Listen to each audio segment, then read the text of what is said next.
Bienvenue à Pleroma Glory House chez vous, la maison de Dieu. Nous sommes heureux de vous apporter la parole de Dieu aujourd'hui. Et nous croyons fermement que cette parole, l'enseignement de la parole de Dieu, vous impactera, vous transformera et fera de vous certainement les rois selon le cœur de Dieu, prêts à impacter votre génération, votre communauté, votre ville, votre nation et le monde entier pour la gloire de Dieu. Et également vous préparer pour l'avènement ou le retour de Christ, l'époux, bientôt. Que le Seigneur vous bénisse. Je suis heureux d'être avec vous et je bénis vraiment le Seigneur pour votre vie ce jour. Alléluia. Sans perdre de temps, allons vite dans le vif de notre sujet aujourd'hui. Prions. Père, nous voulons te dire merci. Nous t'exaltons et te magnifions pour ce merveilleux jour que tu nous as donné de voir. Nous t'exaltons et nous t'élevons, car tu es bon et tu es digne de louange, tu es digne d'adoration. Dieu de bonté, Père de grâce, je viens confier, Seigneur, ce moment que nous voulons passer, oh Papa, à tes pieds, dans tes mains. Je prie que tu t'élèves au-dessus de ce moment, dans le nom de Jésus. Sois glorifié au-dessus de ce moment. Sois honoré au-dessus de ce moment. Sois exalté au-dessus de ce moment dans le nom de Jésus. Glorifie, Seigneur, ton nom, afin que ton nom soit glorifié. Nous réprimandons toute voix étrangère, la voix de distraction, la voix de perturbation. Seigneur, toute interférence, Seigneur, du royaume des ténèbres, pour perturber, Seigneur Papa, l'entendement, la compréhension et l'appréhension de tes enfants, Seigneur. Nous venons contre eux, nous les arrêtons dans le nom puissant de Jésus. Nous annulons tous ces projets par le sang de Christ Jésus. Nous invitons maintenant Saint-Esprit, règne et glorifie ton nom. Touche la vie de tes enfants. Impacte qui doit être impacté. Guéris qui doit être guéri. Dans son âme, dans son corps, dans son esprit. Seigneur, guéris, Seigneur, dans tous les domaines possibles de leur vie. Apporte la guérison, la transformation à la gloire de ton nom. Seigneur, transforme-les afin qu'ils mûrissent et tout en contemplant ta gloire, qu'elles mûrissent, Papa, et grandissent pour parvenir à la perfection de Christ, pour la gloire de Dieu le Père, dans le nom puissant de Jésus. Et c'est cela notre désir, c'est ce pourquoi nous soupirons après toi, Seigneur. Honore ton nom dans leur vie, afin que ton nom soit glorifié. Béni sois-tu, Père. Au nom puissant de Jésus-Christ, nous avons ainsi prié. Amen. Alléluia. Oui, nous allons parler aujourd'hui du test de la maturité. Le test de la maturité. Alléluia. Alléluia. Le test de la maturité, c'est un enseignement que nous avions commencé et la première partie a été faite en anglais. Pour la deuxième partie, on n'a pas pu se voir. Pour la première partie, on n'a pas pu se voir en français, mais voici la deuxième partie aujourd'hui. Par la grâce de Dieu, nous vous reviendrons avec la première partie afin que vous l'ayez au complet. Amen. Amen. Le test de la maturité. Nous allons prendre notre test du livre de Luc chapitre 4, le verset 5 au verset 8. Alléluia. Luc chapitre 4, verset 5 au verset 8. Je lis bien de la version Louis II. Alléluia. Le diable l'ayant élevé, lui montra en un instant tous les royaumes de la terre et lui dit, je te donnerai toute cette puissance. Verset 6, et lui dit, je te donnerai toute cette puissance et la gloire de ces royaumes, car elle m'a été donnée et je la donne à qui je veux. Verset 7. Si donc tu te prosternes devant moi, elle sera toute à toi. Verset 8. Jésus lui répondit, il est écrit, tu adoreras le Seigneur ton Dieu et tu le serviras lui seul. Alléluia. Père, nous te disons merci Seigneur pour ce moment. Je me confie dans tes mains. Je m'abandonne dans tes mains. Utilise-moi pour la gloire de ton nom. Par ton esprit, donne-moi de parler, Seigneur, de parler de ta parole, sans limite, sans mesure, Seigneur, communiquant ton cœur à ton peuple, dans le nom de Jésus, car nous sommes dans les derniers temps, et d'ici peu, Christ reviendra. Prépare-nous, Seigneur, et c'est pour ça que que Seigneur, je crois fermement que tu nous as mis ceci. Tu nous as donné de parler de ceci. Comment pouvoir nous préparer au retour de Christ? Car au retour de Christ, il vient chercher son épouse, une épouse sans tache ni ride, une épouse pure et lavée dans la parole, pure et sainte. C'est de telles épouses que Christ vient chercher. Alors Père, viens-nous en aide afin que nous puissions nous préparer au retour de Christ et que nous soyons exactement l'épouse que Christ vient chercher dans le nom puissant de Jésus-Christ de Nazareth. Je prie que le cœur de tes enfants à l'instant soit disposé, leur entendement ouvert, leur attention, Papa, focalisée sur toi afin qu'ils puissent recevoir de toi aujourd'hui dans le nom puissant de Jésus de Nazareth. Honore ton nom, Seigneur, à la gloire de ton seul nom, dans le puissant nom de Jésus. Amen. Amen. Alléluia. Il est de la nature humaine de rechercher la gloire et la notoriété. C'est inné en l'homme. Ça fait partie de l'homme. C'est ancré en l'homme de chercher la notoriété et la gloire. Et c'est une chose normale, ce n'est pas une mauvaise chose. Parce que Dieu a créé l'homme exactement comme lui. Dieu a créé l'homme pour le glorifier. Et n'oubliez pas, la parole de Dieu a déclaré, Genèse chapitre 1, verset 6. Faisons l'homme à notre image et selon notre ressemblance. Donc Dieu a créé l'homme typiquement comme lui-même. Il a fait dépôt de lui-même en l'homme. Et ainsi, l'homme est devenu exactement comme Dieu, l'image de Dieu, parfaite image de Dieu. Donc, l'homme cherche la gloire parce que la gloire est à Dieu. Ce n'est pour rien que l'homme cherche la gloire. Alléluia. La reconnaissance et les éloges ou les louanges sont pour Dieu. Nous devons glorifier Dieu. Nous devons lui donner la reconnaissance, les actions de grâce, les louanges, l'adoration, parce que c'est lui le créateur. C'est lui le créateur. Alléluia. En fait, il a même créé l'homme pour lui donner gloire. Au fait, à travers de l'homme, la gloire de Dieu est manifeste. Au fait, la gloire de Dieu est manifeste à travers tout ce que Dieu a créé. C'est pour cela que nous pouvons aussi remarquer ou bien constater avec les humains que généralement, chaque homme tire la gloire, tire la louange, les éloges, la reconnaissance, la notoriété à partir de ses réalisations, ses accomplissements. C'est l'œuvre que nous avons accomplie qui nous procure la gloire, la reconnaissance. La reconnaissance. Martin Luther King a été reconnu. Il a reçu le prix Nobel de la paix.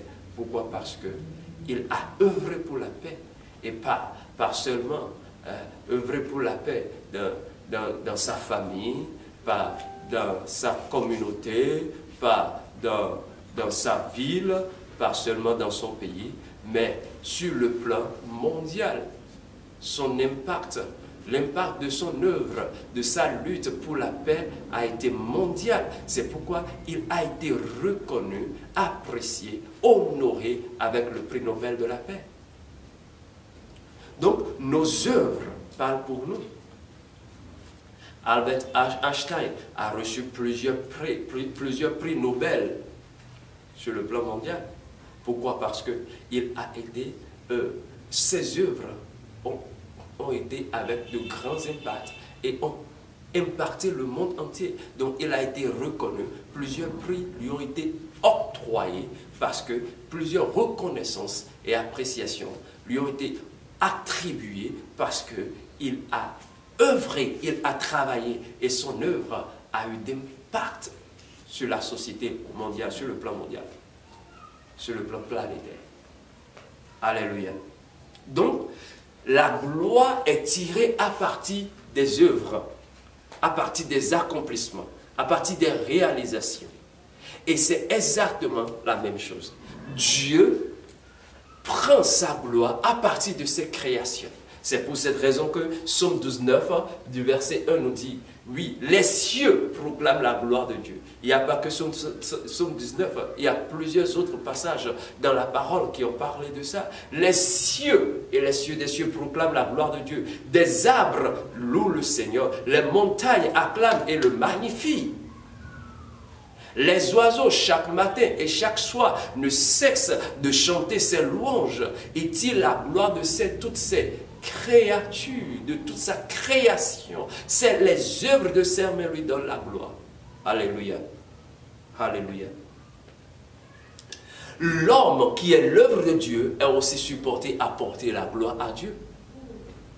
Au fait, à travers de l'homme, Dieu reçoit la gloire. Dieu reçoit la gloire. Et c'est d'ailleurs pour ça que l'ennemi, le diable, cherche à tirer l'homme dans sa chute avec lui. Parce que le diable, auparavant aussi, donnait gloire à Dieu. Il a été créé pour ça. Dis donc. Le diable a été créé pour donner la gloire à Dieu. Dieu a mis en lui tout ce qu'il faut pour louer le Seigneur, pour l'honorer, pour le glorifier, pour l'élever.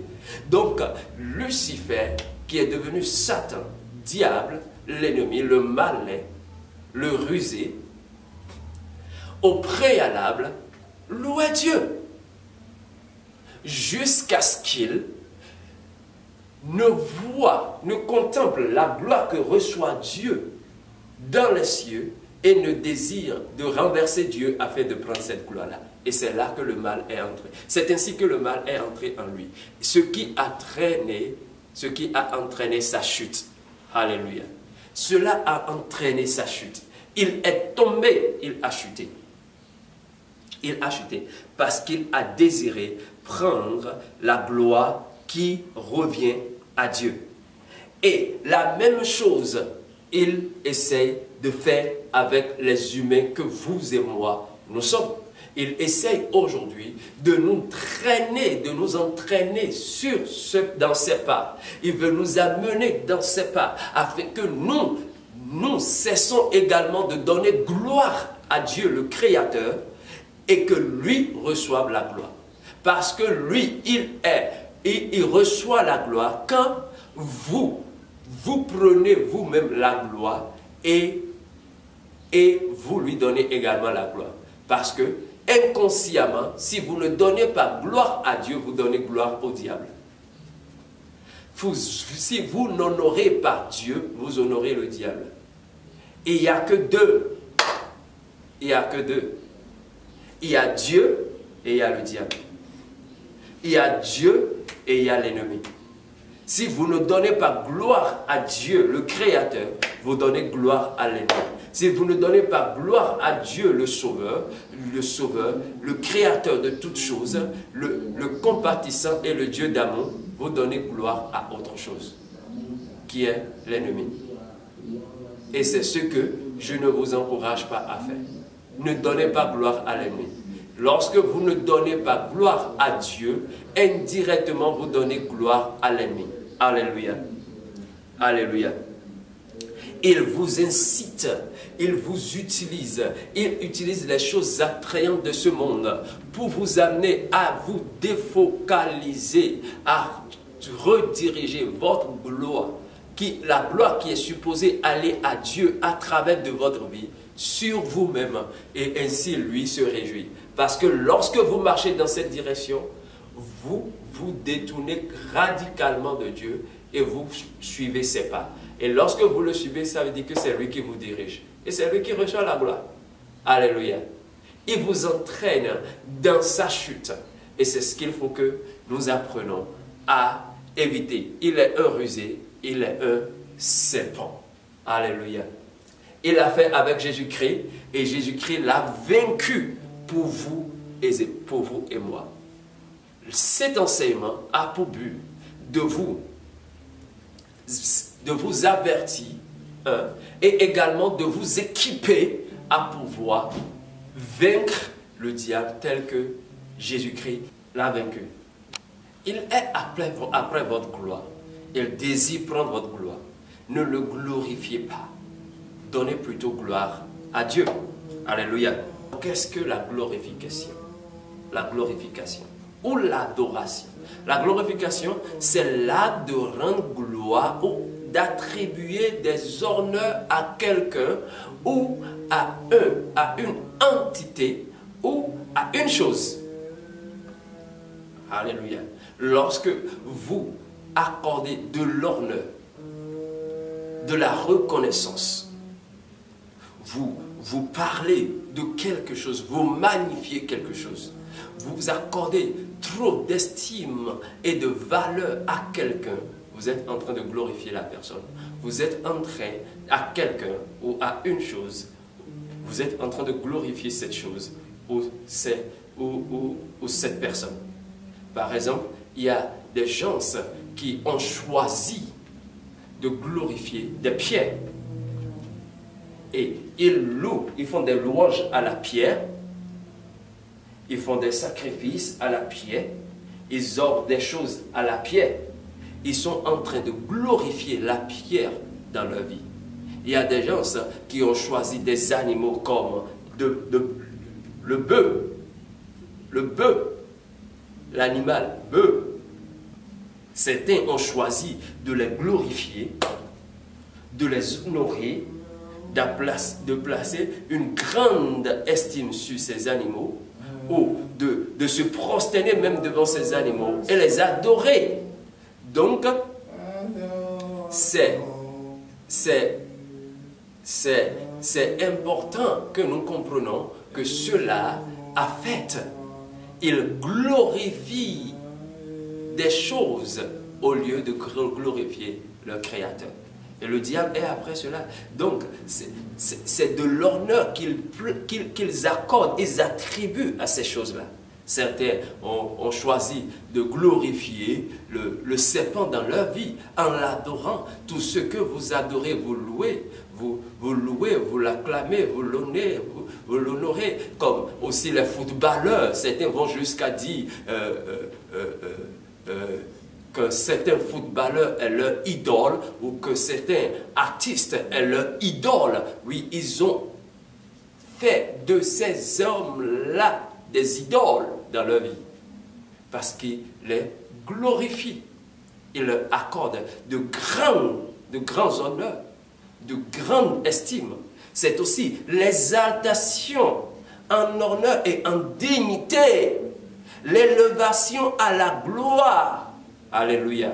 Comme Christ glorifié, selon que 1 Corinthiens nous a parlé, l'apôtre Paul a dit par révélation que Christ ressuscité est le Christ glorifié. Jésus glorifié, qui a été glorifié. Il a accepté se diminuer et Dieu l'a glorifié. Alléluia. Allons maintenant dans notre sujet de notre vie, dans notre sujet. Votre glorification ou votre adoration, c'est ce que le diable désire. Et c'est pour cette raison qu'il vous tente. En fait, la tentation est un test pour le diable. C'est une stratégie pour vous faire marcher dans ses pas. Mais aux yeux de Dieu, parce que Dieu ne voit, quand le diable vous tente, Dieu ne voit pas ça comme...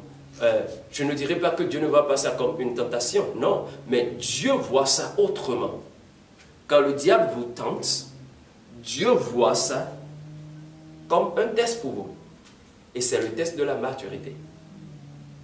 Parce que la tentation du diable vous aide à mûrir dans votre marche avec le Seigneur, dans votre marche avec votre Créateur. Alléluia. Alors, nous devons comprendre que l'adoration ne consiste pas seulement à chanter, louer, acclamer Dieu. Non. Si Dieu nous a créés seulement pour chanter, louer et l'acclamer, tout le monde aurait une très bonne vie là. Ou bien, il n'y aura pas question que quelqu'un apprenne à marcher avec Dieu, comme la Bible a dit que Enoch a marché avec Dieu 300 ans et il a été enlevé par Dieu. Ou comme Noé, non. personne n'aura cherché à marcher avec Dieu. Il suffit seulement de louer Dieu. Gloire à Dieu dans les cieux. Alléluia, gloire à... Et le tout est fait.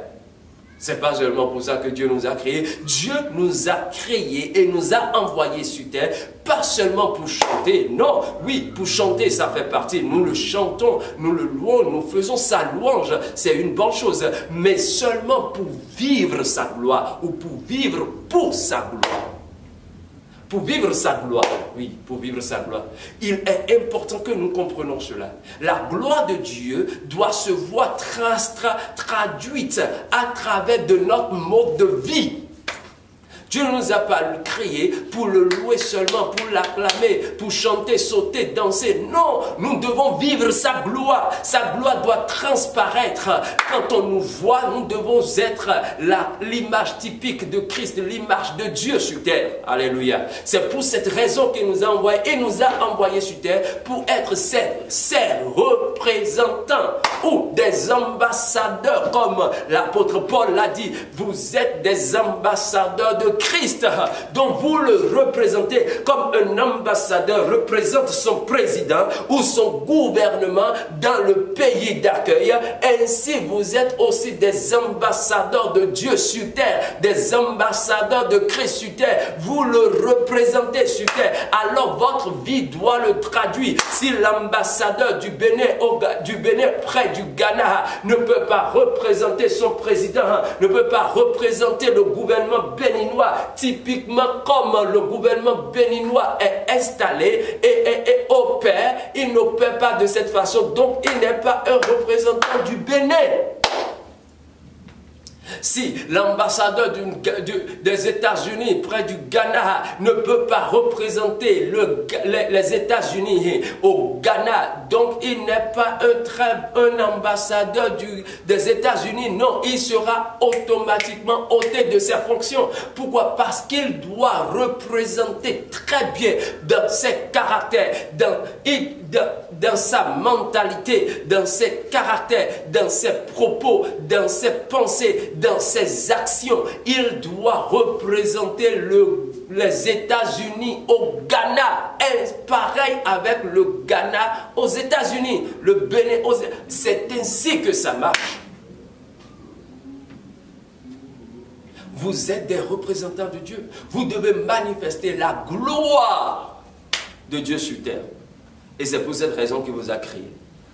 Et pour ayant une très bonne compréhension de cela, le diable sait que si vous représentez parfaitement et vous vivez la gloire de Dieu pour Dieu sur terre, lui, il est KO. C'est pour cette raison, il utilise tous les moyens possibles pour vous drainer dans ses pas et vous faire perdre la gloire que Dieu veut partager avec vous. Parce que Dieu ne prend jamais la gloire pour lui-même. Il partage la gloire avec qui le glorifie. Alléluia. Qui le glorifie. Donc le diable utilise des séductions pour vous traîner. La première séduction, j'essaie d'exposer ces opérations, ces stratégies, avant qu'on ne voit comment les vaincre. La première séduction que le diable utilise quand il est après la glorification de Dieu ou l'adoration de Dieu dans votre vie, c'est qu'il vous séduit par la vue. La vue. Je l'ai appelé la séduction de la contemplation. Alléluia. De la contemplation. Le diable, qui était entre-temps Lucifer, un archange de Dieu, a été désigné par Dieu pour s'occuper des affaires du ciel. Lisons Ézéchiel 28, le verset 14 au verset 16. Ézéchiel 28, verset 14 au verset 16. Tu étais un chérubin protecteur, aux ailes déployées, je t'avais placé et tu étais sur la sainte montagne de Dieu. Tu marchais au milieu des pierres étincelantes. Verset 15. Tu as été intègre dans tes voies depuis le jour où tu fus créé jusqu'à celui où l'iniquité a été trouvée chez toi. Verset 16. Par la grandeur de ton commerce, tu as été rempli de violence et tu as péché. Je te précipite de la montagne de Dieu et je te fais disparaître, chérubin protecteur, du milieu des pierres étincelantes. Alléluia. Alléluia. Ça parle de Lucifer. Lucifer était un des grands anges de Dieu. Il était intègre. Il était saint, parfait en beauté, aux ailes déployant. C'est-à-dire, il avait l'autorité. Et il opérait parce qu'il allait dans les montagnes du Seigneur au milieu des pierres étincelantes. C'est-à-dire des étoiles. Et les étoiles offertes par de vous et moi. Alors, qu'est-ce qui s'est passé? Lucifer, en faisant les affaires pour le ciel, au milieu des étoiles, les pierres étincelantes, et il allait dans les montagnes de l'Éternel. Il était en charge de l'affaire du ciel. Quand Lucifer faisait tout cela, il contemplait, il voyait la gloire que Dieu reçoit de toutes ses créatures. Les montagnes de l'Éternel, dans les cieux, sur la terre, sur toutes les planètes. Il voyait combien de fois toutes les planètes donnaient gloire à Dieu. Toute la création de Dieu donnait gloire à Dieu. Les étoiles, oui, le ciel, tout donnait gloire à Dieu. Les anges magnifiaient Dieu. Il voyait tout cela et il a désiré faire tomber Dieu pour prendre la gloire. Et cela a été sa chute. La contemplation qu'il a eue de toutes ces choses lui est montée à la tête et il n'a plus de recul. Il n'a plus de retenue ni de recul. Il a foncé pensant qu'il pouvait combattre Dieu et réussir. Et c'est justement la même chose qu'il a essayé sur Jésus. Il a réussi à drainer Adam et Ève dans son cou. Et il a voulu essayer cela sur Jésus également. Mais Jésus l'a arrêté automatiquement. Parce que Jésus n'est pas seulement homme, Jésus est Dieu. Alléluia. Jésus est Dieu. Alléluia. Continuons. Il voulait amener Jésus à contempler aussi les choses éphémères. Les choses éphémères. Et ainsi, Jésus lui aurait déjà donné sa gloire. La gloire qui revient au Père. Alléluia. Vous devez comprendre que ce qui captive votre regard gagne votre cœur et reçoit de vous l'adoration. Ce qui captive votre regard gagne votre cœur et reçoit de vous l'adoration. Le diable sait bien comment marche l'être humain. Il sait que pour avoir assez ou pour obtenir l'adoration d'un homme, il faut passer par la porte, les portes qui donnent à son cœur. Parce que l'adoration vient du cœur. Ce n'est pas des lèvres. Ce n'est pas des lèvres.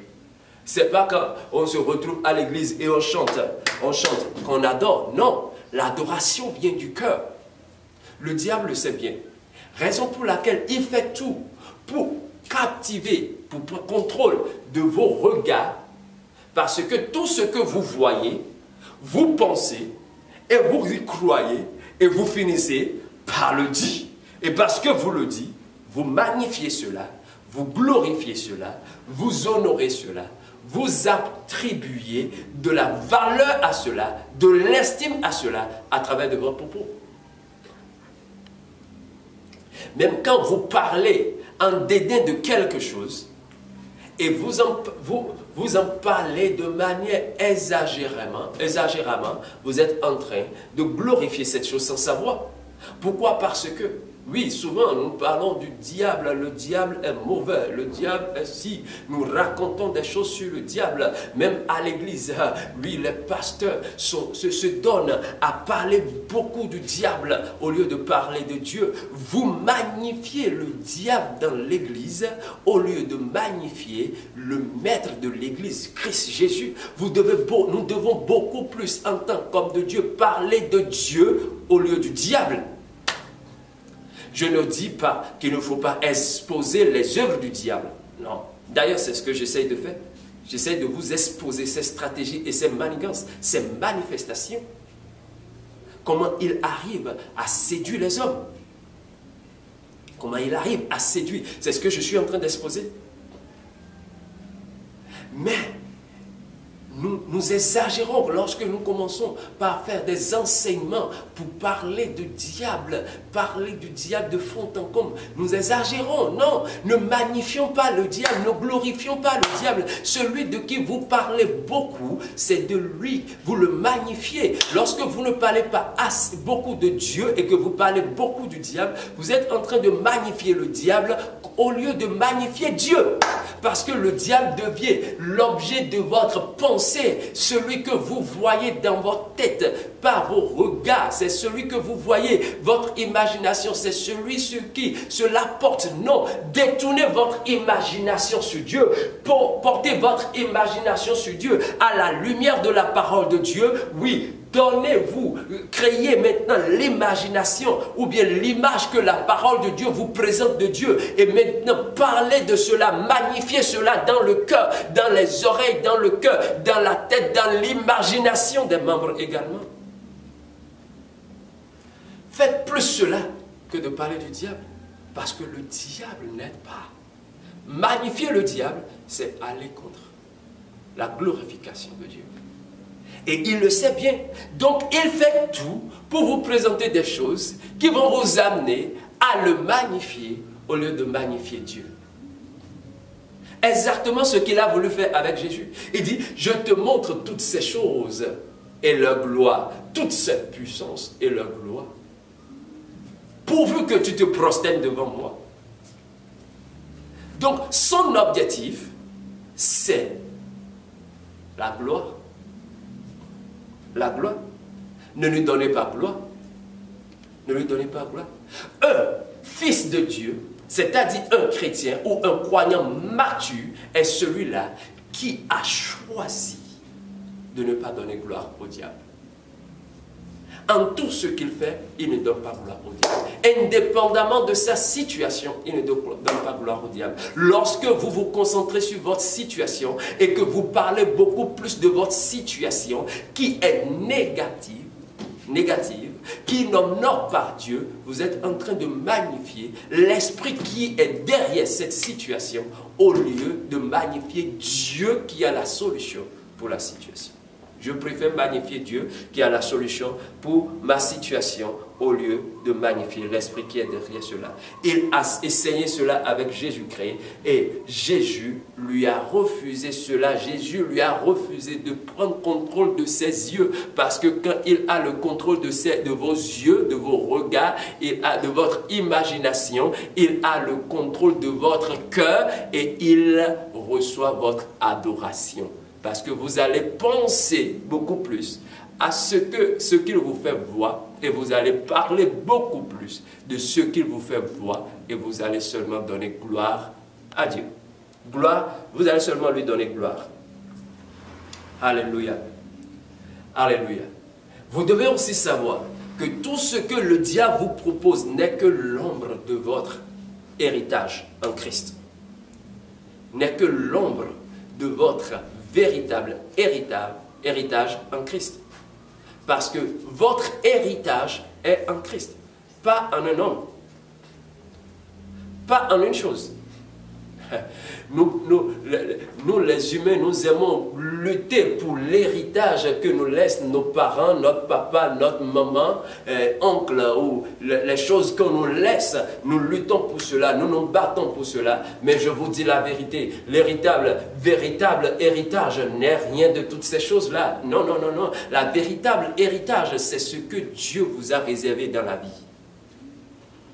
C'est la gloire que Dieu veut partager avec vous. C'est cela votre héritage. L'héritage n'est pas véritablement le terrain, non. L'héritage n'est pas véritablement la maison, n'est pas l'argent, n'est pas la voiture, les habits, ces trucs. Non, pas du tout. La véritable héritage, c'est la portion de la gloire que Dieu vous a réservée.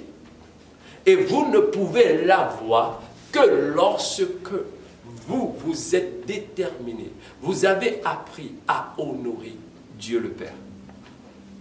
À véritablement l'honorer. Et Lucifer fera tout.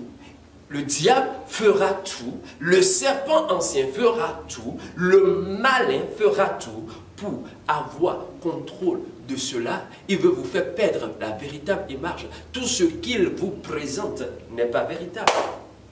Il vous fait croire que votre image, c'est les biens que les parents vous ont laissés. Non, ce n'est pas ça votre héritage. Votre véritable héritage est à Dieu. Il essaie de détourner votre attention avec Dieu.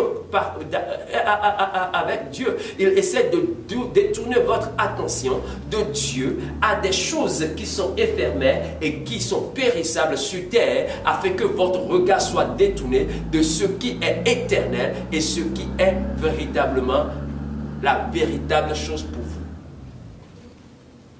C'est un malin. Lui, il a perdu la gloire de Dieu dans laquelle il était dans les cieux. Et il veut vous faire perdre également cette même gloire-là. Cette même gloire-là. Ne soyez pas comme les enfants d'Israël, cette génération des enfants d'Israël qui est sortie d'Égypte avec Moïse et qui ont choisi de ne pas du tout croire en l'héritage que Dieu a préparé pour eux. Ils sont allés sur cet héritage-là, la terre promise. Ils sont entrés sur cette terre promise-là. Ils ont vu cela et ils ont pris, ils ont trouvé combien de fois c'est bon. Ils sont revenus, ils ont témoigné de cela. La terre est bonne, la terre est riche, la terre est prospère, mais ils y ont ajouté un mais. Ce que l'ennemi a essayé aussi, de l'image que l'ennemi a essayé aussi de leur donner, ils ont commencé par contempler cette image-là et ils ont commencé par parler beaucoup plus de cette image, à magnifier beaucoup plus cette image que l'image que Dieu leur a donnée. La terre qui coule de miel et la terre où coule le miel et le miel et le lait. Oui, la terre de bonheur, la terre paisible, la terre que Dieu leur a promise. Ils ont arrêté de parler de cela. Ils ont commencé par parler des fils d'Anakim, des géants, les murs fortifiés. C'est de ça ils ont commencé par parler. Et ils ont dit, nous ne pouvons pas, 10 d'entre eux ont dit cela. Il n'y a que Caleb et Josué qui sont restés fermes sur la parole de Dieu. Et vous avez vu ce que Dieu a fait. Dieu a promis à chacun d'eux de leur donner une portion, une nation. Et ils sont entrés, ou toute une tribu, je dirais. Et ils sont entrés et ils ont gagné cela parce qu'ils sont restés fermes sur la parole de Dieu. Ils ont gardé l'imagination que Dieu leur a présentée de ce lieu-là, de cette terre promise-là. Ils ne se sont pas détournés de cela. Ils n'ont pas dit autre chose que ce que Dieu a dit. Ils ont dit non. Ne perdez pas votre confiance en Dieu. Gardez votre confiance en Dieu. Tous ces trucs, les murs fortifiés, oui, les géants, les fils d'Anakim, les combattants, les lutteurs, les grands que nous avons vus dedans, ils ne sont rien du tout. Si Dieu nous a promis, Dieu nous donnera cela. Alors ne perdez pas courage. Nous allons gagner, nous allons prendre le dessus. Mais le peuple a choisi d'écouter les 10. Et Dieu dit, ce peuple-là ne m'honore pas. Il ne me glorifie pas. Ne me glorifie.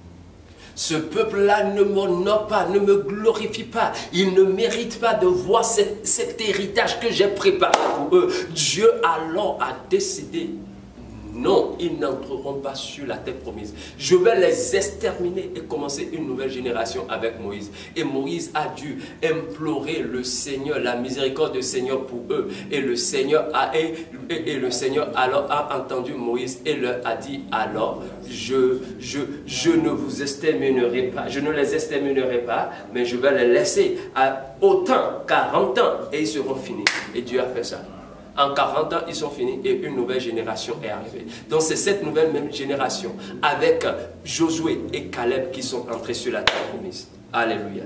Vous devez aussi comprendre que rien de tout ce que le diable, l'ennemi, propose ne dure. Luc chapitre 4, verset 5, lisons rapidement. Luc chapitre 4, verset 5, et dit, le diable l'ayant élevé, lui montra en un instant tous les royaumes de la terre.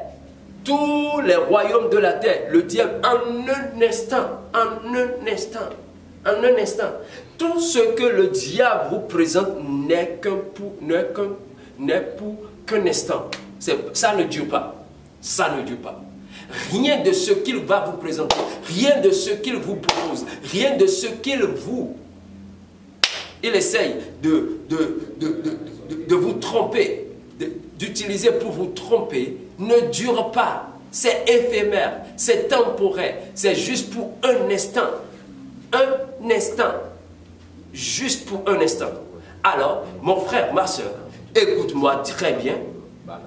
Il est un trompeur et un puissant trompeur. Il cherchera à vous tromper. De la même manière qu'il a trompé Adam et Ève dans le jardin, il vous trompera. Il cherchera à vous tromper. Alors, mon frère, ma soeur, je t'invite à faire attention à cela. Alléluia. Il lui a tout monté en un clin d'œil parce qu'il sait que s'il lui permettait de bien regarder, il verra la ruse qui est derrière ce qu'il a fait. Exactement ce qu'il a fait à Adam et Ève. Parce que le fruit dont la Bible a parlé, c'est un fruit qui est attrayant des yeux, mais pourri de l'intérieur. Le péché est caché dans ce fruit-là. En d'autres termes, le mal que le diable a apporté, a créé, Dieu l'a emprisonné dans un fruit. Bon, c'est l'image qui me vient. Hein? Dieu l'a emprisonné dans ce fruit-là. Dieu l'a caché là. Et Dieu a dit à Adam, n'y touchez pas, n'y allez pas vers, n'en mangez pas. Ne cherchez pas à découvrir ce qui est caché dedans. Et c'est ce qui est caché dedans que Dieu a emprisonné là, que le diable a poussé l'homme à aller chercher. Mais qu'est-ce qu'il a fait exactement? Il a montré à Ève la beauté physique du fruit. Et Ève a regardé et a vu que c'est bon à manger et bon pour donner de la connaissance.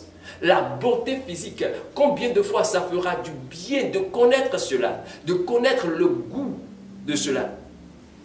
Alors Ève a étendu la main, en a pris et a mangé. Et en a donné à son mari. Et ainsi, le péché a été consommé. La corruption est entrée en eux en même temps. Le fruit contenait de la corruption. Alléluia. Le fruit contenait de la corruption. Alléluia. Il est un puissant trompeur.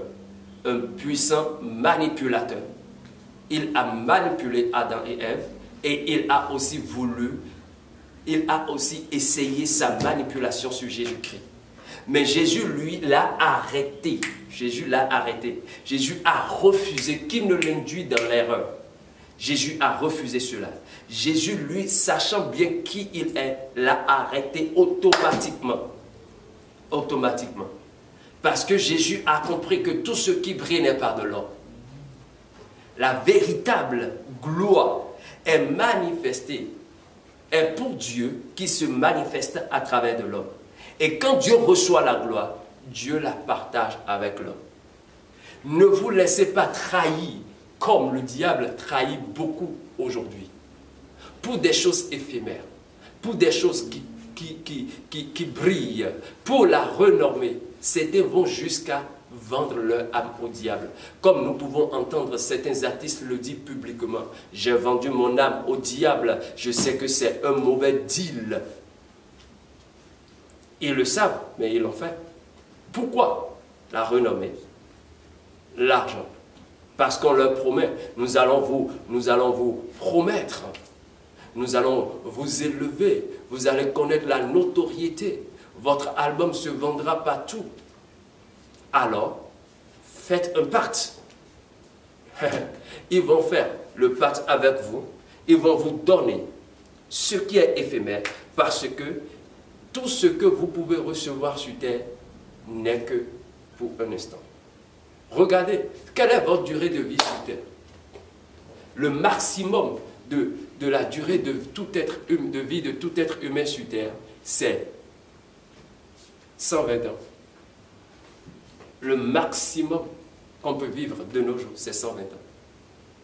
Parce que Dieu a réduit la durée de vie depuis le temps d'Adam jusqu'au temps de Moïse et de David.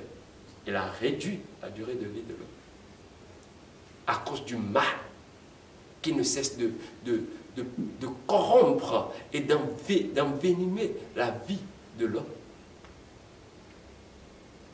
Donc, il a réduit la durée de l'homme. Et regardez 120 ans dans l'éternité. Quand nous prenons l'éternité, l'infini, prenez le chiffre 120 et placez-le dans l'infini, moins infini, et dans plus infini. Ce n'est nulle part à voir. C'est le maximum de durée de vie. Mais quand vous le placez dans l'infini, ce n'est nulle part à voir.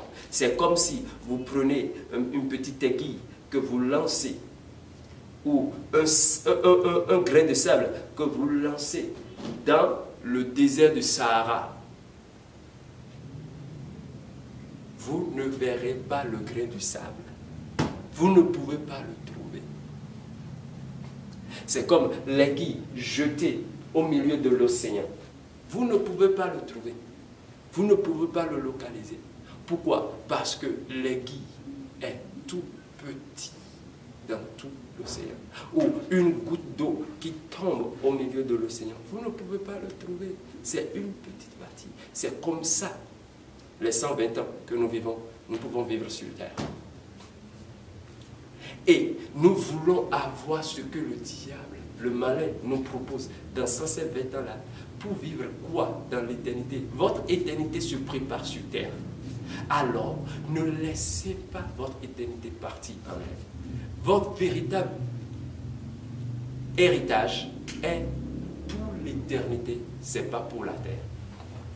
Arrêtez de poursuivre les choses terrestres au détriment des choses qui sont éternelles. Alléluia. Alors, glorifiez, cherchez plutôt à glorifier Dieu et à l'honorer. Et lui, il partage sa gloire avec vous. Parce que tous ceux qui honorent Dieu sont honorés en retour. Tous ceux qui glorifient Dieu sont glorifiés en retour.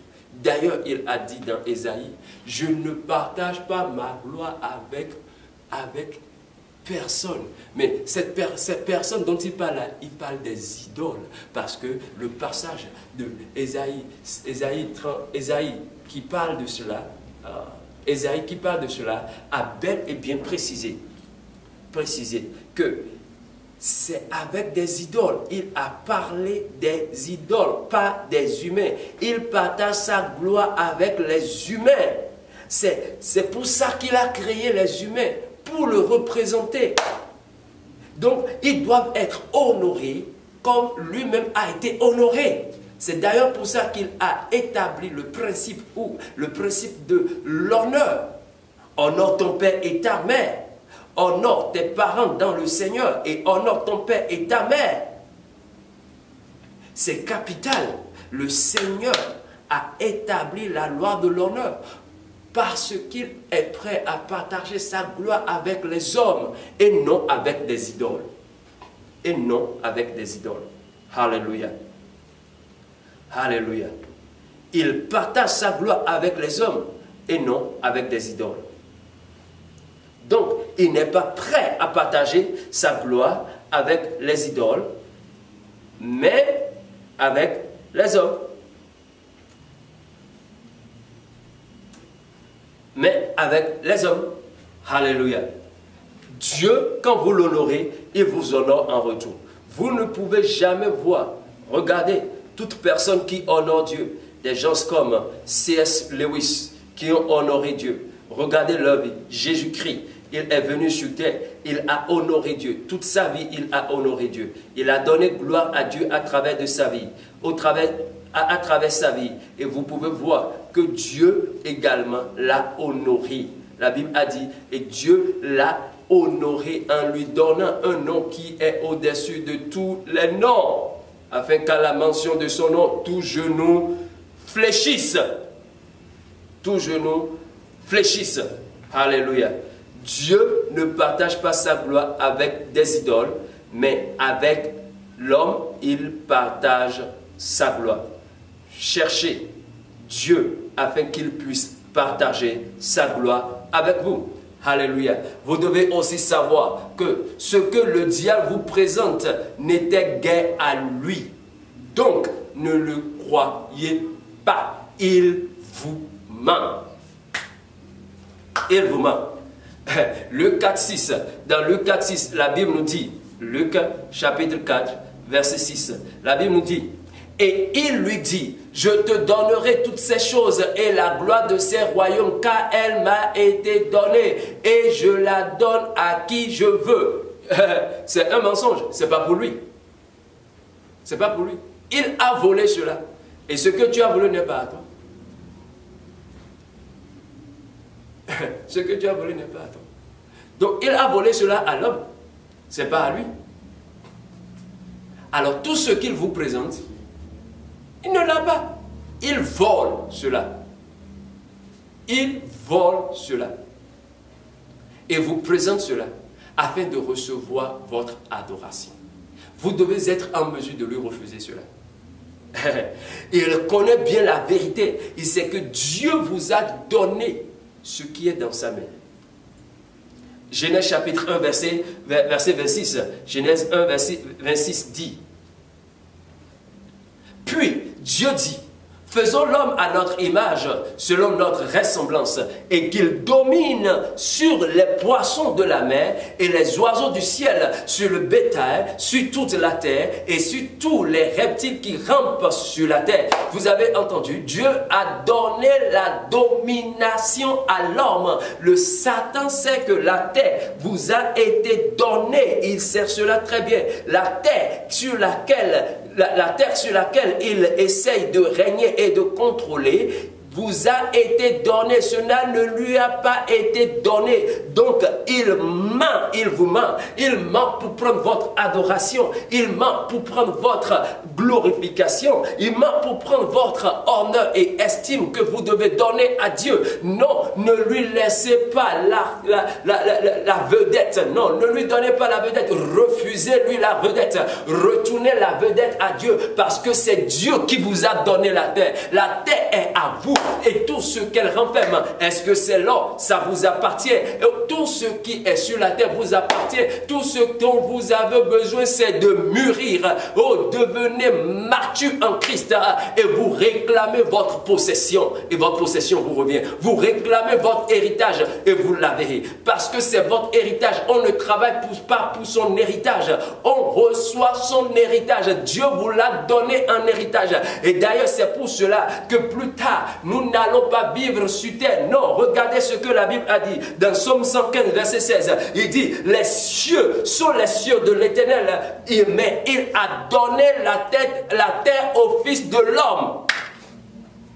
Au Fils de l'homme, Dieu a donné la terre à l'homme et non à Satan. Il n'y a rien sur terre qui appartient à Satan. Tout ce que Satan vous dit qu'il vous donnera ne lui appartient pas. Est-ce que c'est la renommée? Ça ne lui appartient pas. Est-ce que c'est la notoriété? Ça ne lui appartient pas. Est-ce que c'est la vedette? Ça ne lui appartient pas. C'est l'argent? Ça ne lui appartient pas. L'or, l'argent ne lui appartient pas. Ils appartiennent à Dieu. Les maisons ne lui appartiennent pas. Ils appartiennent à Dieu. Il n'a rien du tout. Tout vous appartient, mon frère, ma soeur. Ne lui laissez pas l'occasion de vous voler ce qui est à vous. Parce que si vous croyez en ce qu'il dit, vous lui donnez votre droit comme héritage. Et c'est pour cette raison que Dieu... Oh, laissez-moi vous dire, l'éternité n'est pas à nous. Non, non, non, non. L'éternité n'est pas... Vous avez entendu? Psaume 115, verset 16. Les cieux sont les cieux de l'Éternel. Oui, les cieux, nous irons là-bas. Mais n'allons pas rester là-bas éternellement. Non, nous restons là-bas de manière temporaire. Allez lire Apocalypse. La Bible a dit, oui, nous irons au ciel. Quand Christ reviendra, il nous prendra, nous irons au ciel avec lui. Et après un temps, il revient sur terre avec nous. Nous allons passer 1000 ans avec lui. On sera sur terre et le diable sera libéré, qui va commencer à faire de désordre, et Christ va l'arrêter. Il sera arrêté et jeté dans l'étang de feu Adam avec tous ces anges et tous ceux qui sont corrompus, tous ceux qui n'ont pas choisi de glorifier Dieu de leur vie. Ils seront tous jetés là-bas, et nous, l'épouse et ceux qui sont les enfants de Dieu qui sont restés du côté de Christ, qui ont glorifié Dieu de leur vie, seront ceux qui vont alors rester maintenant avec Dieu. Dieu nous donnera une nouvelle terre, parce que cette terre sur laquelle nous sommes passera, le ciel passera, et Dieu nous donnera un nouvel ciel et une nouvelle terre, et là nous serons établis maintenant éternellement sur terre. Nous serons établis éternellement sur terre. Donc la terre n'est pas, le ciel par contre n'est pas pour nous. C'est la terre que Dieu nous a donnée. Il a donné la terre au Fils de l'homme. Au Fils de l'homme. Alors, détournez véritablement votre regard de ce qui est dans le ciel. Travaillez. Faites ce que Dieu vous a envoyé ici pour faire. Travaillez cela. C'est ce qui vous prépare pour revenir occuper la terre. Si tu ne travailles pas pour cela, tu n'occuperas pas. Et lorsque tu n'arrives pas à occuper la terre, tu occupes l'étang de feu, le temps de feu ardent.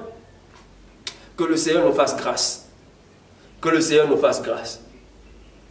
Alléluia. Le diable est malin. L'adoration doit être en un mot votre style de vie. Votre style de vie. Luc chapitre 4, versets 6 à 7. Lisons rapidement. Luc 4, 6 à 7. Qu'est-ce que la Bible dit? La Bible dit, Luc 4, 6 à 7. La Bible dit, et lui dit, amen. Je te donnerai toute cette terre et la gloire de ces royaumes, car elle m'a été donnée, et je la donne à qui je veux. Verset 7. Si donc tu te prosternes devant moi, elle sera toute à toi. Alléluia. Elle sera toute à toi. Jésus, au fait, ici l'ennemi a offert à Jésus-Christ tout ce qui est éphémère. Les royaumes de la terre et leur gloire, leur puissance et leur gloire. Il lui a offert cela afin de recevoir son adoration. Ce qui est supposé être à Christ pour l'éternité, il veut lui prendre cela et lui donner ce qui est éphémère et terrestre. Pourquoi? Parce qu'il voulait changer le style de vie de Jésus. Il sait que Jésus a déjà un style de vie qui glorifie Dieu. Votre vie doit être un style de vie d'adoration. D'adoration. Jésus a choisi de faire de l'adoration de Dieu son style de vie. Alors dans ses propos, dans sa pensée, il glorifie Dieu. Dans ses propos, il glorifie Dieu. Dans ses actions, il glorifie Dieu. Regardez toute la vie de Jésus. Ça ne fait que glorifier Dieu. Il glorifie Dieu par les actes qu'il pose, par ce qu'il dit, ses enseignements, ses propos. Il glorifie Dieu en tout. Il ne fait que du bien. Il n'a jamais fait du mal. Lorsque vous choisissez de faire du mal, vous glorifiez Satan. Lorsque vous haïssez quelqu'un, vous glorifiez Satan. Jésus n'a jamais permis un mauvais sentiment de l'inonder, non, de l'envahir, non. Même lorsqu'il se met en colère, c'est une colère sainte, c'est une colère qui honore Dieu. C'est pas une colère qui n'honore pas Dieu. Il se met en colère pour corriger le mal. Votre vie doit être cette vie-là qui glorifie Dieu. Votre marche doit glorifier Dieu. Vous devez faire les affaires de manière à glorifier Dieu. Vous devez parler de manière à glorifier Dieu. Vos conversations doivent glorifier Dieu. Ne conversez pas, ne parlez pas de d'autres personnes, ne critiquez pas, ne calomniez pas, ne soyez pas jaloux. Ce sont des trucs qui honorent et glorifient Satan. C'est en cela qu'il trouve plaisir. Mais choisissez par contre à honorer Dieu en aimant. En aimant, glorifiez Dieu par votre style de vie, par votre manière de faire. Glorifiez Dieu par votre manière de penser et de parler. Glorifiez Dieu. Alléluia. Vous devez aussi comprendre que votre passivité, si vous ne prenez pas action, vous n'agissez pas, vous ne faites pas quelque chose pour glorifier Dieu, votre Dieu de votre vie, si vous restez passive, votre passivité peut devenir un piège qui se fermera sur votre conviction. Alléluia. Luc 4 chapitre 8, Luc 4 verset 8, Luc chapitre 4 verset 8 dit, Jésus lui dit, il est écrit, tu adoreras le Seigneur ton Dieu et tu le serviras lui seul. Alléluia. Vous avez vu comment Jésus a réagi? Jésus n'a pas été passif. Il a gardé son sang-froid, il a fini de dire tout ce qu'il dit, il a fini de montrer tout ce qu'il veut montrer et Jésus maintenant l'a repris. Arrête Satan, je n'adorerai que le Seigneur seul. Il n'a pas été passif, il a agi. En réprimandant le diable. Avec quoi? La parole de Dieu. Avec la parole de Dieu. Il avait la parole qu'il faut exactement pour l'arrêter. Tu n'auras pas mon adoration. Parce que le Seigneur Dieu créateur, le Père, a établi que l'on n'adorera que lui seul. Et rien d'autre et personne d'autre. Et personne d'autre. Jésus a refusé de lui donner son adoration.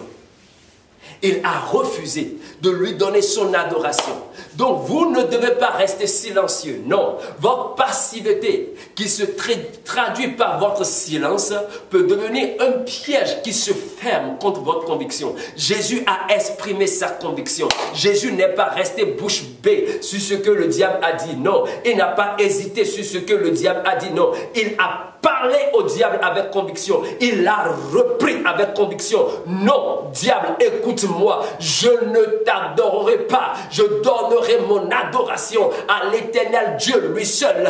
Oui, et c'est cela qui doit être votre position en tant qu'enfant de Dieu, en tant que fils du royaume. Vous devez garder cette position d'honorer, de glorifier Dieu. Vous devez être convaincu et vous devez marcher sur cette conviction-là. Confesser votre conviction, déclarer votre conviction. Vous ne restez pas bouche bée. Vous devez être comme quelqu'un comme Mardoché dans l'histoire d'Esther. Quelqu'un comme Mardoché. Mardoché servait le roi. Oh, le roi Assuérus. Oh, en Syrie, Mardoché servait le roi Assuérus.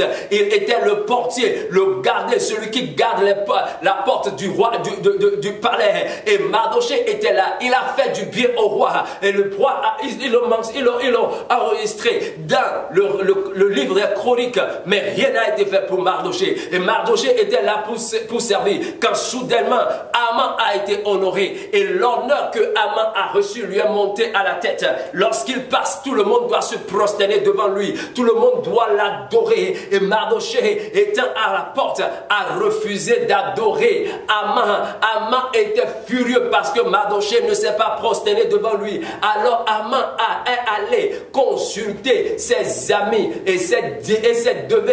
Ils ont fait de l'enchantement. Ils ont fait de la divination. Il a pris conseil. Ils ont calculé. Ils ont tout fait pour pouvoir tuer Mardoché et tous les Juifs.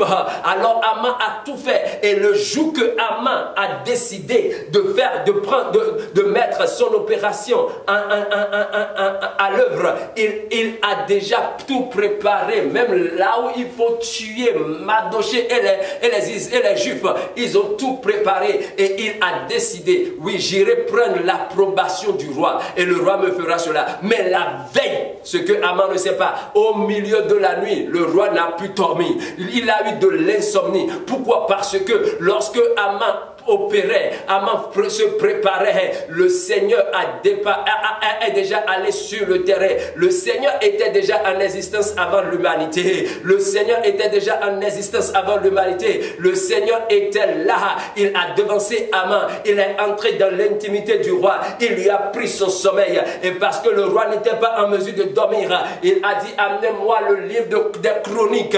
Lisez-moi le livre des chroniques. Ils ont commencé par lire. Et le Seigneur a attiré son attention sur le cas d'Aman. Il a été de Mardoché. Il a été enregistré. Il a sauvé la vie au roi.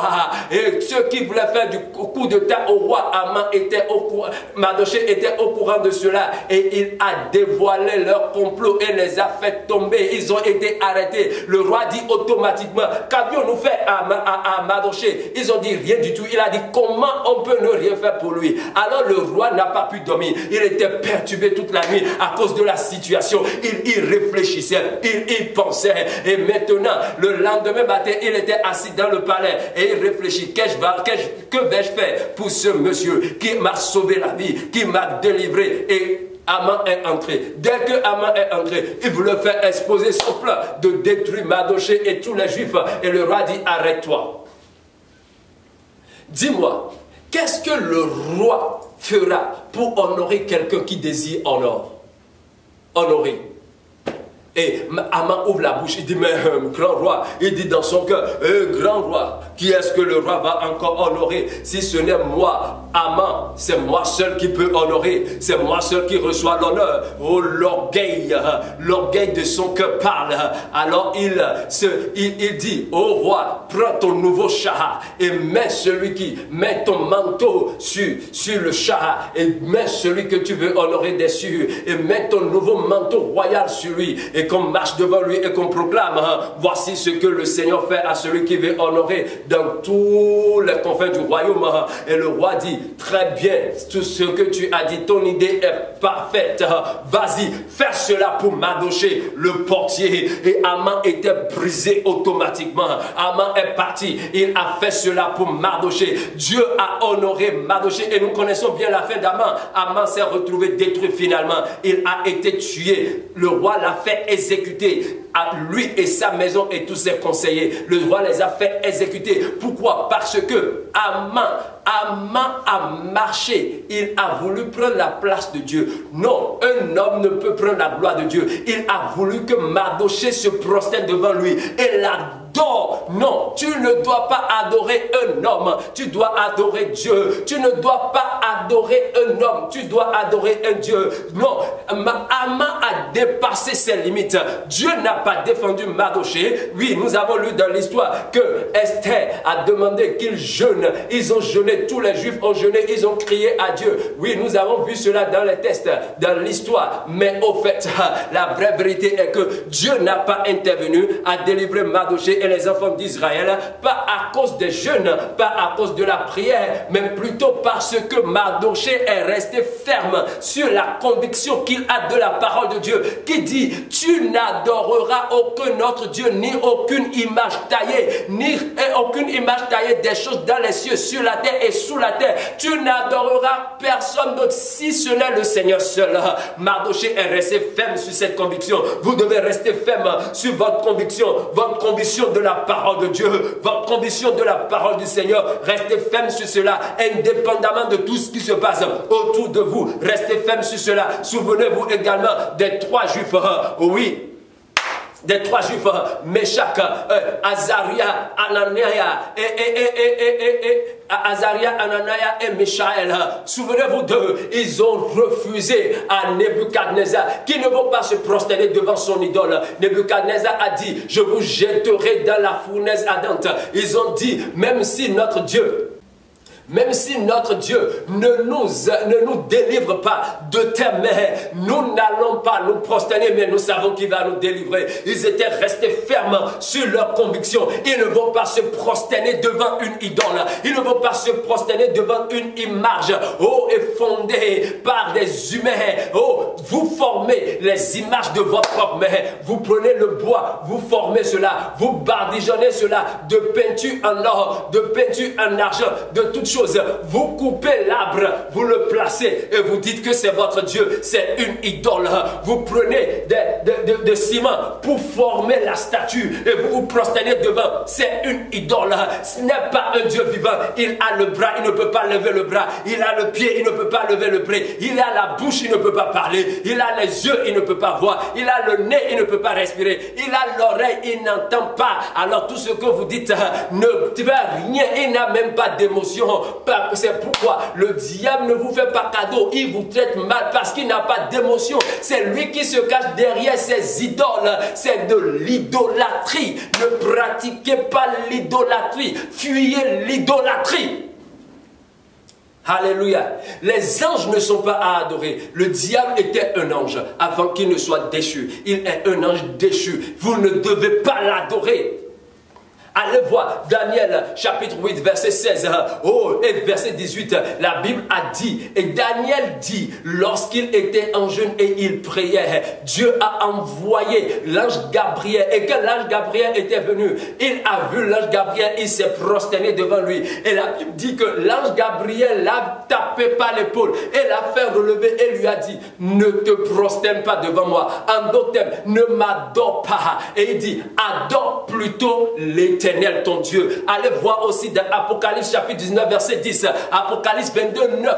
Votre adoration est supposée aller à Dieu. Jean dans la révélation, lorsqu'il recevait la révélation du Seigneur, l'ange de Dieu est venu vers lui et Jean s'est prosterné devant l'ange et l'ange l'a touché, lui a dit, non, oh frère Jean, ne te prosterne pas, je ne suis que serviteur, lève-toi, adore par contre Dieu. Oui, c'est Dieu que vous devez adorer. Même les anges de l'Éternel nous ont dit d'adorer Dieu. Par contre, dans Apocalypse chapitre 1, lorsque Jean a vu Jésus-Christ révélé, Jésus-Christ dans sa majesté, dans sa gloire, avec toute sa puissance, lorsque Jean l'a vu, il s'est prosterné. Mais Jésus n'a pas dit relève-toi, parce que Jésus est Dieu et mérite de recevoir l'adoration. Souvenez-vous également de la femme cananéenne lorsqu'elle est venue à Jésus pour demander la délivrance de sa fille. Et la Bible a dit, elle s'est prosternée devant Jésus. Et Jésus ne l'a pas arrêtée. Elle s'est prosternée. Elle l'a adoré. Et Jésus lui a accordé ce qu'elle veut.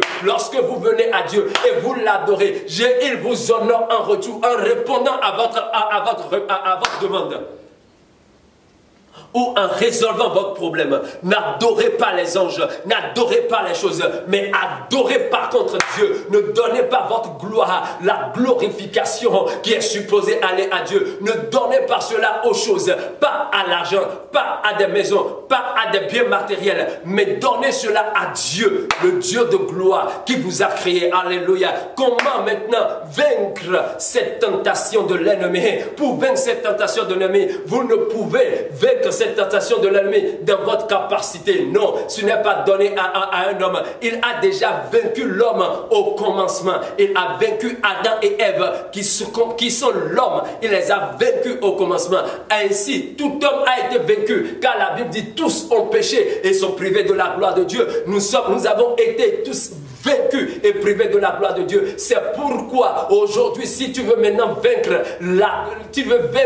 oui, cette tentation, tu veux vaincre les œuvres et les malices et les ruses de l'ennemi, il te faudra alors te relever maintenant dans le Seigneur Jésus-Christ et marcher dans les pas de Christ, car Christ seul l'a vaincu. Il est venu, il a tenté avec le pain, Christ l'a vaincu. Il a demandé sa gloire, Christ l'a vaincu. Nous verrons la troisième partie dimanche prochain. Christ l'a vaincu sur tous les plans possibles. C'est lui seul qui sait comment le vaincre. C'est lui seul qui sait comment le mettre à sa place. Et pour cette raison, si tu veux véritablement avoir le dessus sur lui, il faut que maintenant tu marches dans les pas de Christ. Ne marche pas dans les pas d'Adam. Si tu marches marches dans les pas d'un homme, c'est-à-dire selon l'homme charnel, tu tomberas dans ses pièges. Mais si tu marches dans les pas de Christ, tu ne pourras jamais tomber dans ses pièges, parce que c'est lui, le second Adam, l'homme spirituel, l'homme d'esprit, qui est venu pour nous délivrer des mains du diable. Alors, tu dois marcher dans les pas de Christ. La première des choses que tu dois faire, que Christ a fait, que tu dois faire, est qu'il te faut lire la parole de Dieu et méditer la parole de Dieu. Josué chapitre 1, verset 8. Lisons rapidement de Louis II. Josué chapitre 1, verset 8. Il dit, Josué 1, 8 dit,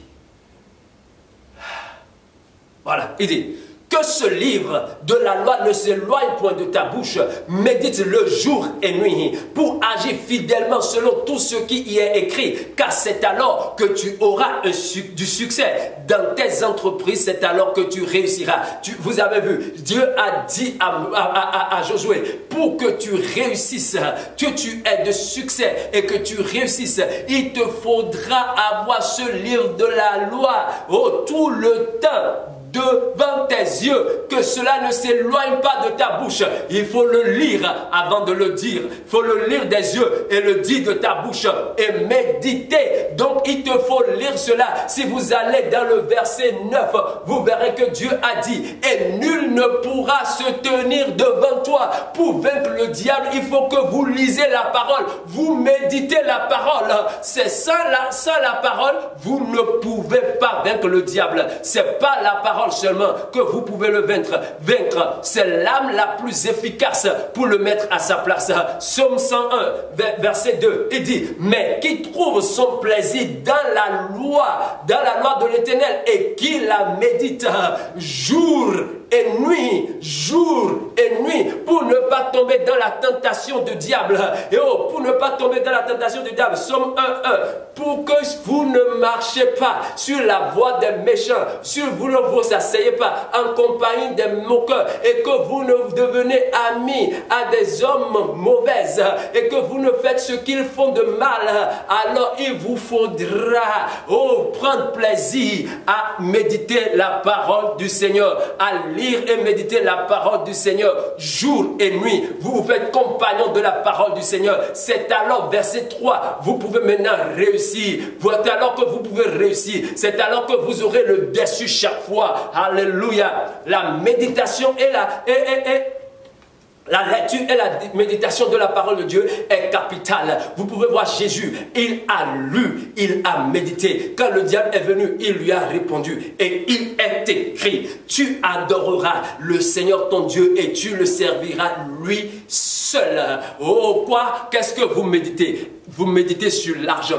vous pensez à l'argent, vous parlez de l'argent, vous lisez des livres sur l'argent et vous méditez sur l'argent et vous espérez réussir. Comment? Cela n'est pas possible. Si vous méditez l'argent, tout ce que vous allez faire, c'est l'argent, parce que vous allez devenir amoureux de l'argent et l'amour de l'argent est la racine de tous les maux. Alors vous pouvez faire n'importe quoi et le diable vous aura. Le diable vous aura. Que le Seigneur nous fasse grâce. Bâtissez votre conviction sur la parole de Dieu. Plus vous lisez la parole, plus vous forgez la conviction. Vous lisez la parole, vous méditez la parole. Votre foi dans la parole, oui, se bâtit en conviction. Et votre vie a pour racine la conviction qui vient de la parole de Dieu. Alors rien ne pourra vous secouer et rien ne pourra vous détourner. Vous détourner de la parole du Seigneur. Jésus-Christ avait une conviction ferme, selon ce que nous avons lu dans Luc 4, 8, il avait une conviction. Il est resté sur sa conviction. Il lui a déclaré sa conviction. Tu adoreras le Seigneur ton Dieu. J'adorerai le Seigneur mon Dieu. Ma conviction ne pourra jamais m'être arrachée parce que le Seigneur me l'a donné. Je l'adore et je l'adore lui seul. Je ne recule pas devant quoi que ce soit, car je suis comme un jeune lion. Le juste est comme un jeune lion qui est courageux. Il est courageux comme un jeune lion. Je suis courageux. Je n'ai peur de rien. Je n'ai pas du tout de peur. Je suis courageux comme un jeune lion. C'est la promesse, c'est la parole du Seigneur. Ma conviction est bâtie sur cela. Je suis riche car l'Éternel me donne le pouvoir de devenir riche. Selon Deutéronome 8, 18, je suis riche indépendamment de ma situation. Je peux n'avoir aucun sou dans ma poche. Je peux ne pas avoir quoi manger, mais cela ne change pas le fait que je suis conscient et je sais que je suis riche. Je suis extrêmement riche, immensément riche, riche pour Dieu, riche pour faire les œuvres de Dieu, riche pour glorifier Dieu, riche pour faire du bien autour de moi et non pour me tremper dans le mal. Oh, vous devez bâtir votre conviction sur la parole de Dieu. Marchez sur cette conviction-là et vous ne vous arrêtez pas à cela. Vous déclarez également votre conviction. Vous déclarez votre conviction. Vous parlez, vous prononcez, vous vomissez, vous déclarez, vous prophétisez, vous confessez votre conviction comme Jésus l'a fait. Ne prenez pas simplement, au fait, voilà encore un secret. Ne prenez pas la parole de Dieu simplement et citez la parole de Dieu. Non. Baptisez votre conviction sur la parole. Et maintenant, de cette conviction, commencez par parler. Ne laissez pas le diable vous jouer, ni vous manipuler. Ne commencez pas à parler. Jésus ne s'est pas tué. Matthieu 4, 8, Jésus lui a dit sa conviction. Ma conviction est que moi, je n'adorerai pas un autre Dieu. Je n'adorerai pas une création au lieu de créateur. Non, j'adorerai et je servirai seul le créateur. Tu ne me mettras pas à ton service, diable.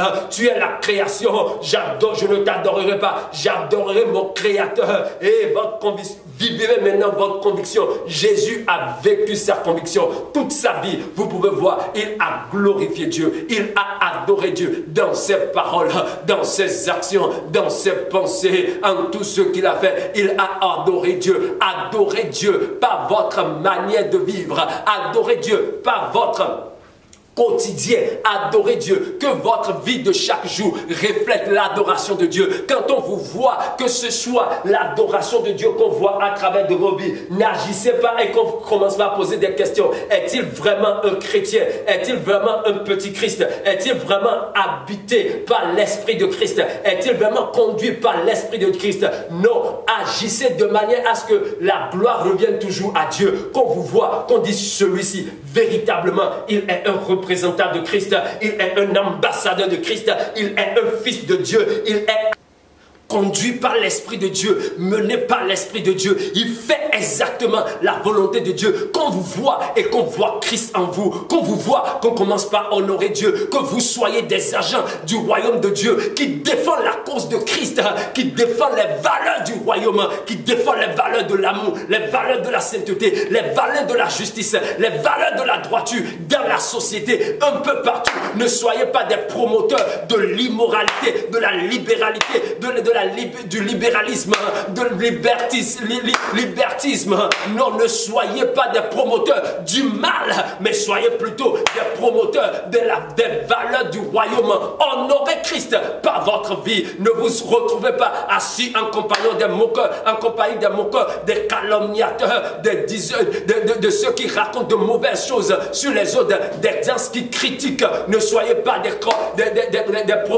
des amis de ces gens-là, mais soyez des amis, des justes, des enfants de Dieu, ceux qui honorent Dieu et qui sont en mesure de vous aider à également honorer Dieu. Ne soyez pas compagnons de gens de mauvaise vie, mais soyez compagnons des gens de bonne vie, bien que vous êtes appelés à influencer les gens de mauvaise vie, parce que lorsque vous êtes de bonne vie et de bonne moralité, vous pouvez alors marcher droit, et ceux de mauvaise vie et de mauvaise moralité pourront voir et désirer et venir au royaume de Dieu. Ne soyez pas quelqu'un qui insulte et qui maudit, mais soyez quelqu'un qui parle du bien et qui bénit, qui encourage et qui fortifie. Qu'on dise, indépendamment de toute situation, lui, il est en mesure de m'aider de ma situation. Alléluia. Alléluia.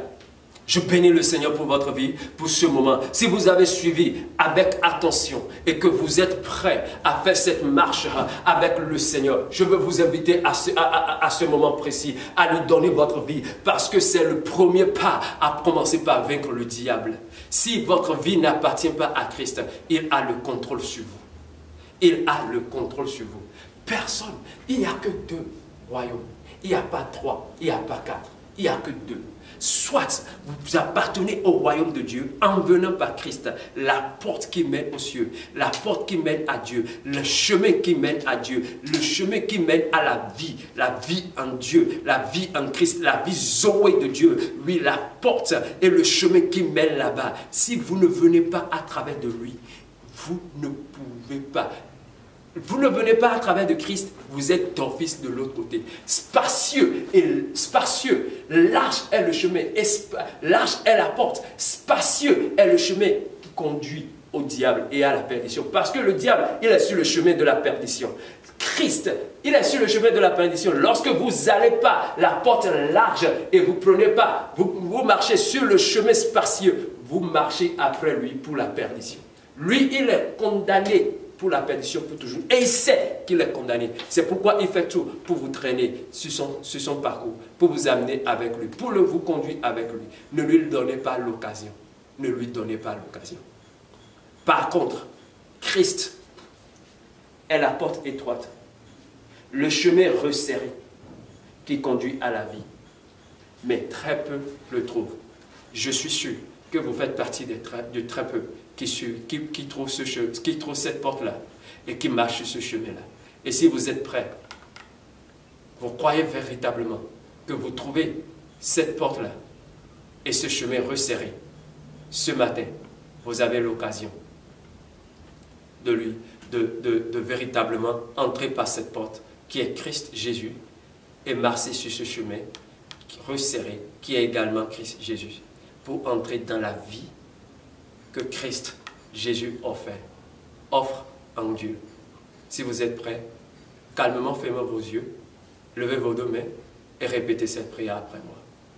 Père, je te dis merci pour ton amour et ta bonté manifestée envers moi. En ce jour, je viens à toi. Je reconnais que je suis un pécheur. Pardonne-moi mon péché. Pardonne-moi mes péchés. Dans le nom de Jésus-Christ. Je crois dans mon cœur et je confesse que Jésus-Christ est le Fils de Dieu. Il est mort pour mes péchés et il est ressuscité d'entre les morts le 3e jour pour ma justification. Par ma confession, j'ouvre mon cœur. Jésus-Christ, Fils de Dieu, est ressuscité d'entre les morts. Viens dans ma vie. Sois mon Seigneur et sois mon Sauveur. Merci Seigneur de m'avoir sauvé. Amen. Père, je te dis également merci pour ton Saint-Esprit que tu m'as donné aujourd'hui. Je te promets que je marcherai à sa suite. Je me soumettrai à sa volonté et à sa direction. Conduis-moi, Saint-Esprit, dans la volonté du Père. Fais-moi faire le désir de Christ à la gloire de ton nom. Merci Seigneur. Au nom de Jésus-Christ. Amen. Amen. Si vous avez fait cette prière avec nous, je veux vous inviter à envoyer salut au numéro qui s'affiche à l'écran. Salut au numéro qui s'affiche à l'écran. Nous pourrons entrer en contact avec vous et vous accompagner dans cette marche avec le Seigneur. Que le Seigneur vous bénisse. Si vous êtes également un fils du royaume et vous avez déjà détourné vos regards sur les choses attrayantes du monde que le diable vous a présentées et ainsi il a captivé votre cœur, vous avez toujours une nouvelle chance. Vous avez une nouvelle chance parce que notre Dieu est un Dieu qui accorde toujours de nouvelles opportunités. Il est un Père d'amour. Il est un Père d'amour. Je veux vous inviter à présent à lever la voix et commencer par prier. Commencez par prier, commencez à parler au Seigneur.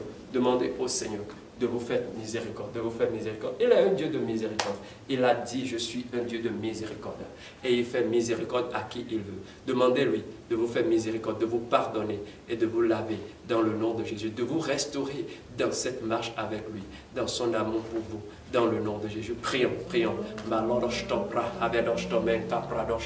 La bredosti brahavicando lovosto mankita brahado, rekede bosto brahavicato, radosta, menkolove ke nostom rihadula kita, rokobake vedosto brehedosto bre, lembeke veledosto brehedo vesto bre, lekodo bostu manko prohodicata brahadosta.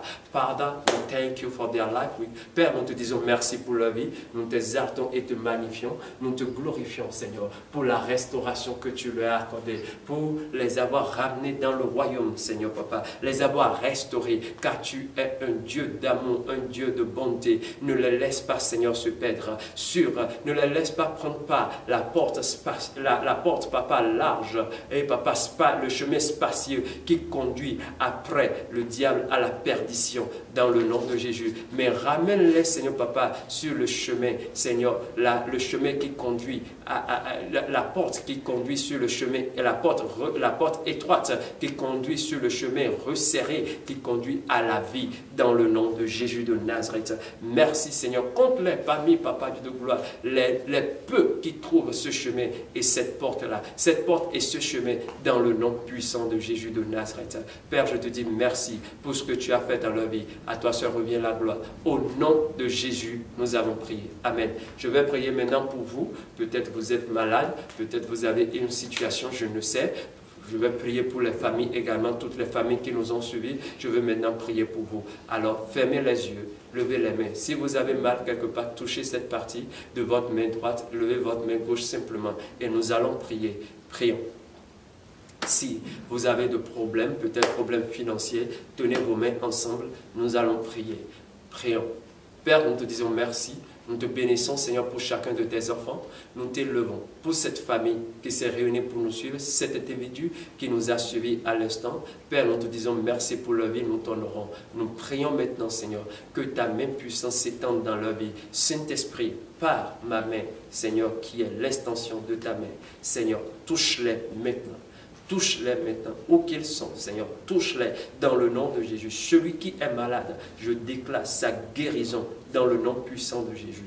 Par la touche du Saint-Esprit, celui qui est malade est guéri au nom puissant de Jésus. Celui qui a des problèmes financiers, quelle que soit la nature de son problème, reçoit la solution à son problème maintenant par la vertu de la puissance du sang de Christ dans le nom de Jésus. Seigneur, comme tu as fait par le passé, honore ton nom dans leur vie. Fais-le, donne-leur de témoigner de ta grandeur et de tes bienfaits dans leur vie, dans le nom puissant de Jésus-Christ de Nazareth. Je prie pour ces familles qui se sont cette famille qui s'est réunie à l'instant. Je prie, Seigneur, que ta main se repose sur cette famille dans le nom de Jésus. Ta bonté, Seigneur, demeure avec cette famille. Que, Seigneur, la lumière de ta contenance luire sur eux dans le nom de Jésus. Environne-les de ta présence et de ta gloire dans le nom puissant de Jésus de Nazareth. Conduis-les, Seigneur Papa, à ta suite dans le nom puissant de Jésus par ton Esprit Saint. Je demande, Père, que ta grâce abonde dans leur vie,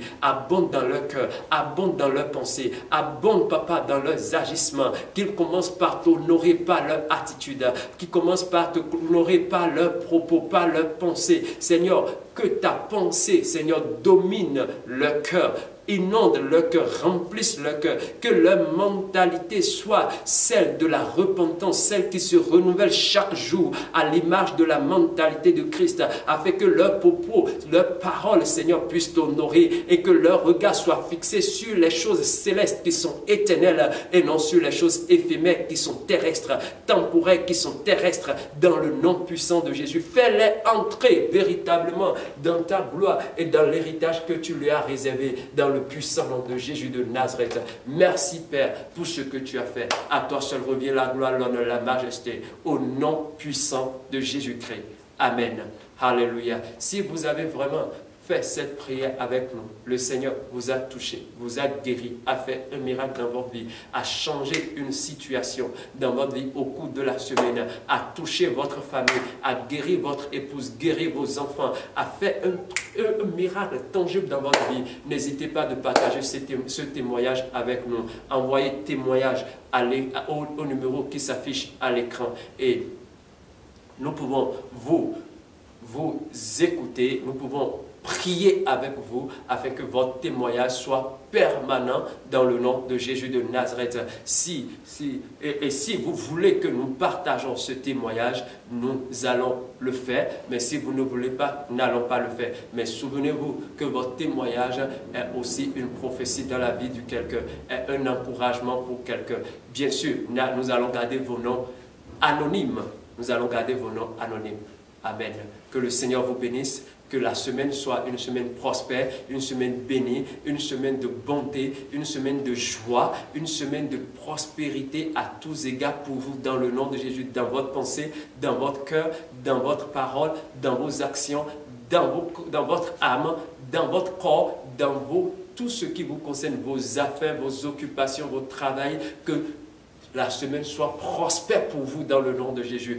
Rien que de bonnes choses viennent sur vos chemins au cours de cette semaine dans le nom puissant de Jésus. Le Seigneur vous bénisse. Amen. Et pour finir, je vais vous demander, s'il vous plaît, cliquez s'inscrire à l'écran. Inscrivez-vous, abonnez-vous à notre chaîne YouTube. Abonnez-vous à cela. Et mettez l'icône cliquez sur l'icône de notification afin que nous puissions, chaque fois que nous mettons de matériel, cela vous notifie et que vous puissiez nous suivre afin de grandir avec le Seigneur et marcher avec le Seigneur. Et vous serez énormément bénis. Que le Seigneur vous bénisse. Nous vous aimons beaucoup et à très bientôt.